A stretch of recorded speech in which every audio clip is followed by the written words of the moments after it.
All right, so I am making another video that's a very common question that students ask.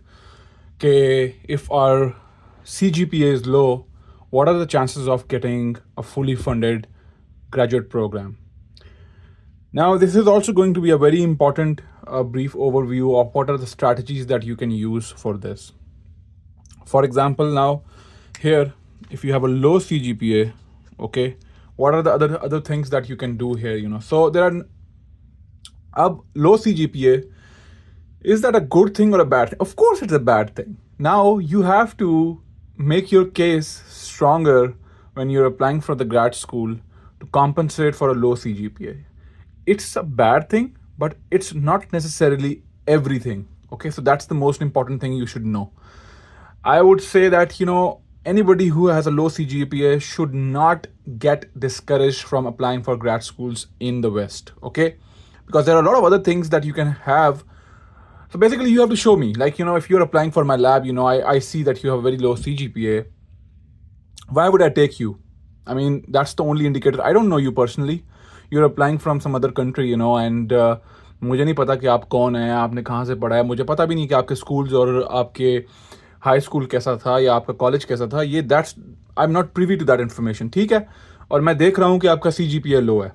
ठीक है, so why would I take you? That's not a good thing. First of all, you should try to maintain a good academic score. I am not like going to tell people here oh no, CGPA is low, CGPA is fine, and कोई ज़रूरत नहीं है उस पे emphasis करने की. नहीं, you have to maintain a good CGPA. But anyways, for multiple reasons, people don't end up performing well in their standardized academic programs. So what are the options for you guys? Okay, there are a number of options. So if one indicator is not showing me that this is a good student or maybe a good addition to my lab, then I would look at some other indicators. Like, it's not necessarily everything. So what are the other indicators there? For the US, in the United States, you have these you have this score that needs to be up. That is your GRE score. So GRE is a common standardized test that most of you guys would already know. So if you have a higher GRE score, that's a good indicator for me to look at. Like, for example, if the CGPA is low and somebody's has performed really well in the quantitative and the verbal portion of their GRE, then that's something that I would definitely consider when looking at their application. But anyways, another option is writing good study objectives. This is a very important statement. People often ignore this statement, but this is a very important statement. So you have to write your study objectives in a way that they're compelling. Okay, I should be convinced after reading that okay, this person is really interested, and they have done some work previously that goes really well with the program that I am offering. And then number third is your research experience. Now, out of all of these conditions, low CGPA, your GRE score, your study objectives, this is the one that I would give the highest preference to. Okay, if you're applying for a PhD program, let's say. So this one, is definitely important. If you have a research publication,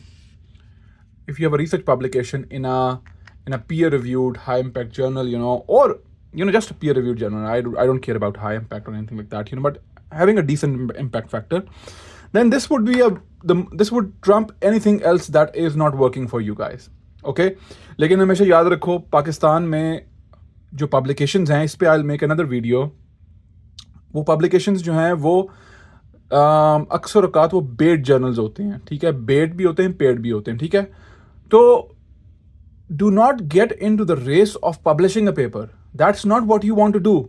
And also important thing, you don't want to have your name on a paper that is published in a poor quality journal that has poor writing in it. The science part is not good. So you should not put your name in that paper, because that's going to stick there. That's going to stay there for your entire life.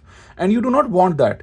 You do not want that nasty publication that would give you a bad reputation. Okay.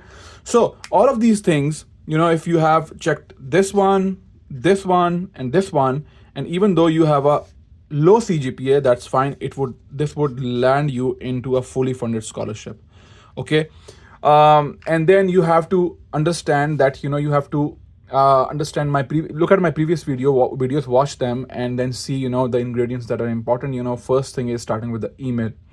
Now I can make separate videos for GRE, for study objectives, for the type of research experiences that you need to have, and what are the fully funded options that you can have.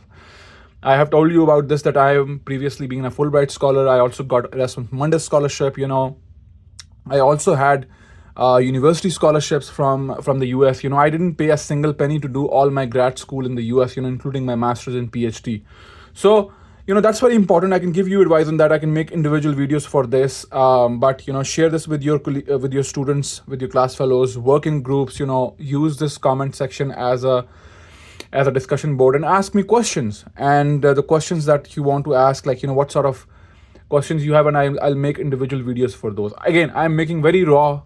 कोई editing नहीं है इसमें, कोई इसमें वो effects नहीं है, कोई कुछ नहीं है.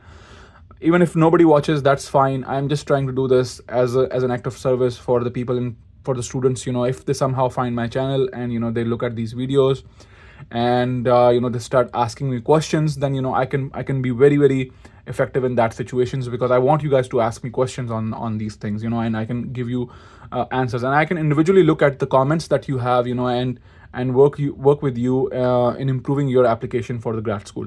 Okay, this is it for today. We'll meet in the next video. Thank you very much. Bye.